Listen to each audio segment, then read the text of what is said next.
This is a longer LK5 Pro. This is an idiot. Let's see how this thing goes.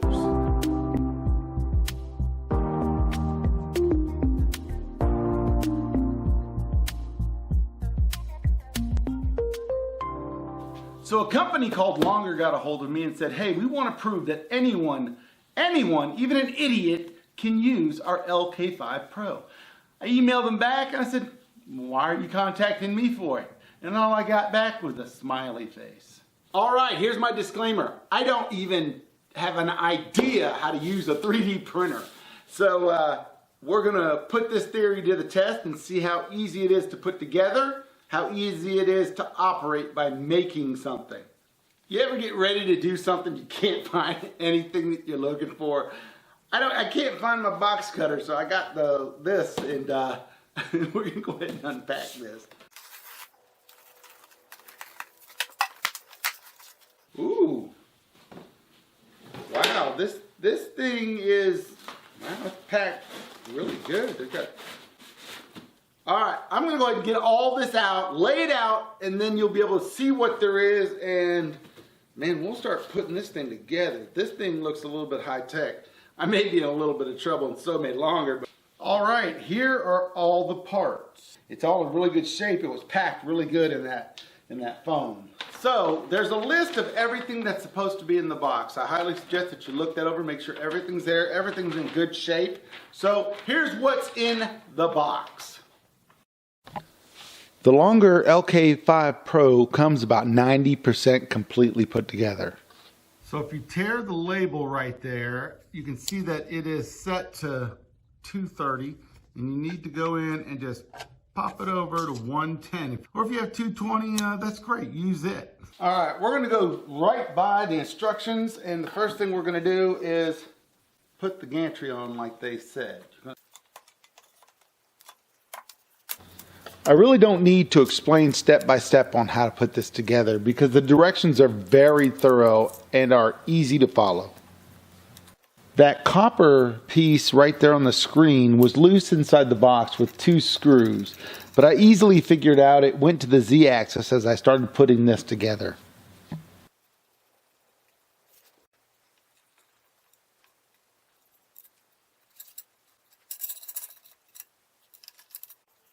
The hardest thing about putting this whole thing together was getting the gantry onto the base, and that was just because of my fat fingers.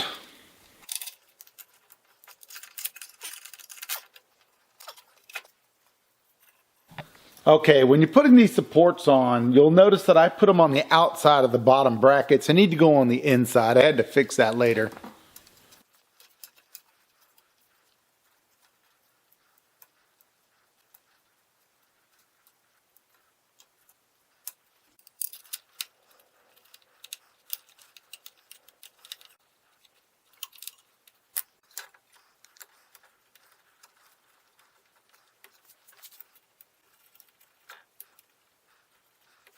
You'll notice there's a little sticker right here, and it tells you where to put this little sensor. If you put it too high or too low, it won't reach the bed.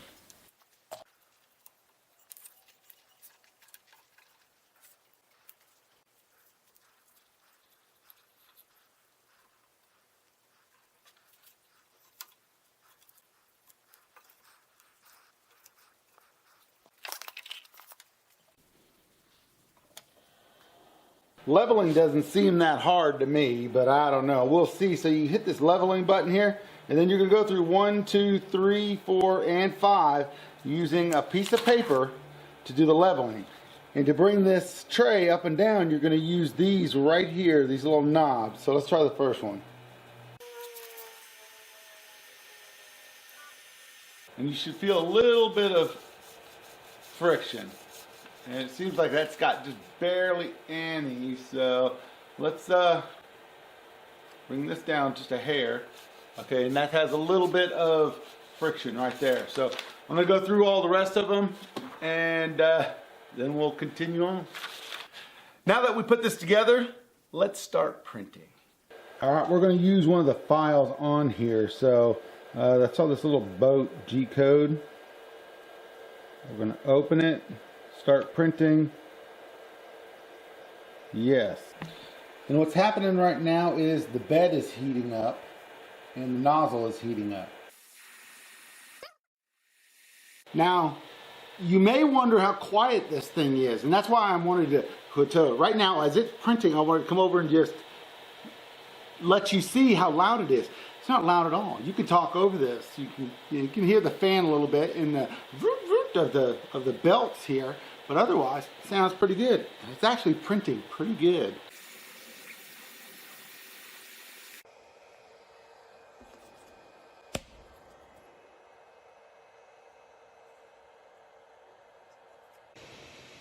Alright, I started another print and it's doing pretty good. It's a vase. And the vase is done, so.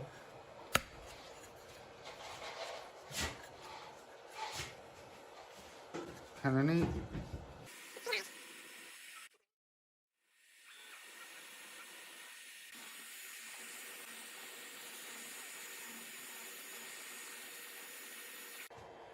There it is, done.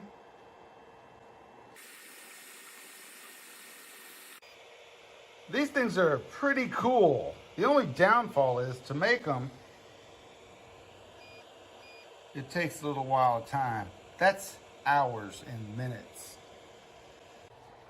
8 hours of print, done.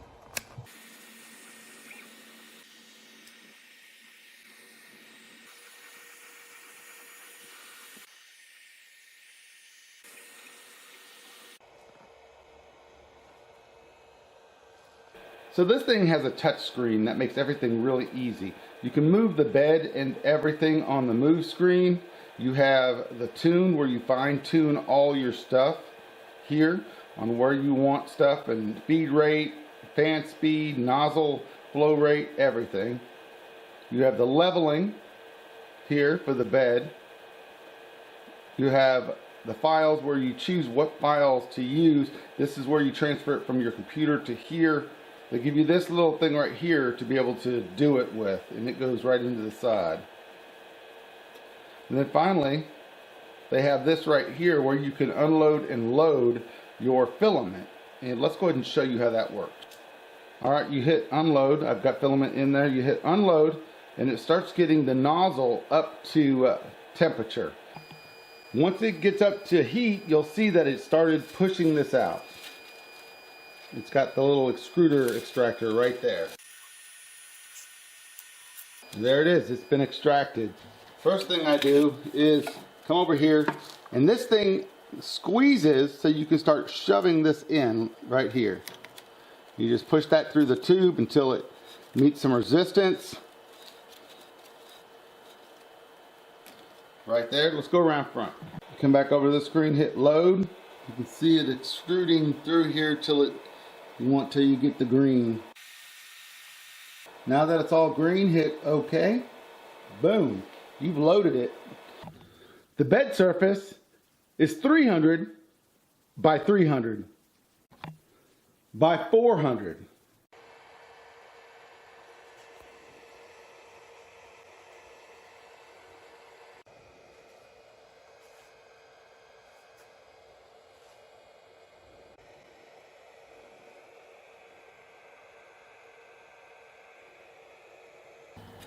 Something else I made right here is a little dragging clip that you put these in and it holds it on. Those things are great.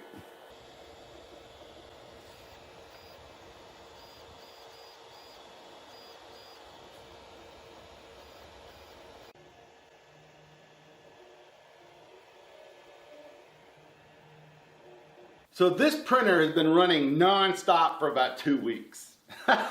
maybe almost 3 weeks now, and I've made some pretty cool stuff. My favorite things are these little articulating dragons. I got all of this stuff right here that I printed off on Thingiverse. But one of the first things I did was this little boat. This boat is a test to make sure that it's calibrated good. I didn't have any stringers, and it all came out really nice. So I'm not an expert at any of this. If you want to go see an expert, head on over to their channel or something.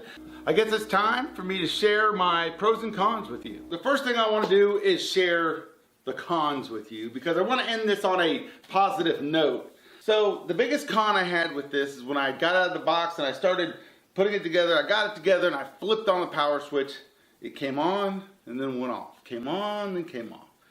And I didn't know what was wrong, but what I did is I came back to the power supply and I undid where the power supply hooks into cord here, where it plugs in. I undid that, reseated all the cords, put it back on, screwed it back on, and it worked perfectly. Second con is on the directions, and it's talking about the gantry here going on. It doesn't really show good enough which way these bars should be facing, and they should be facing to the front of the machine. I mean, it was easy to figure out because that's where the brackets were.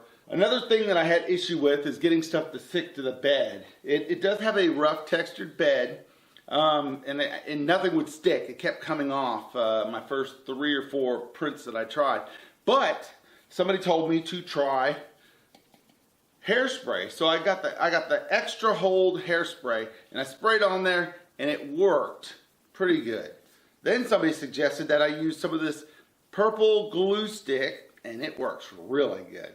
Only thing it does though is it gums up the top plate and you end up having to clean it. So this is working pretty good right now and it doesn't stick too much. The last con I have is how long it takes things to print. This right here took 46 hours, I think, somewhere there. These, they take about 10 to 12 hours. It takes a long time to print, but that's normal for all 3D printers. So those are the cons. Now, let's get into the pros. First of all, I really think it's cool that you can use one of these to make stuff. I needed a larger center finder, so I went to Thingiverse and I found this. I needed a corner rounder for a project I'm working on. Found a file for these Chuck Buddies. Little nifty things like this, like that, this little puzzle box right here. I thought this was neat. I did this honeycomb, and this is for pen turning. You can make tools for your shop. There is so many things that you can print with this. It shocks me when I started going to Thingiverse and looking at everything that you could find on there. Now the machine itself, a Pro that it has, is this hugely high. This thing is 14 inches, so it is pretty big. It's very easy to put together. That's another pro. The keypad, touchpad is super simple to figure out. I knew nothing about a 3D printer when I started. So if I can do it, anybody can do it. So overall, I'm pretty happy with this thing. I'm extremely stunned that I was able to. I've always heard that 3D printers have a huge learning curve. This thing came 90% complete, and then I just had to put stuff on and put it all together, and it was fairly easy. So another pro to this is the cost. Came with all the tools you need to put it together.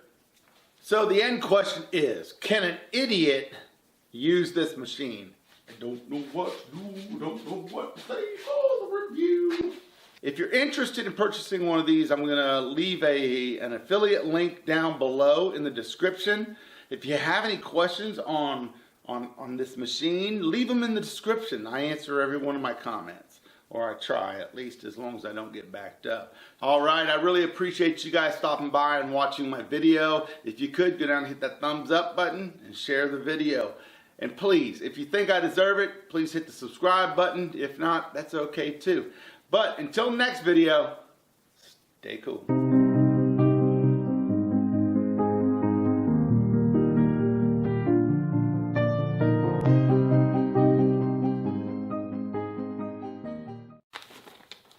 What in the hell did I get myself into?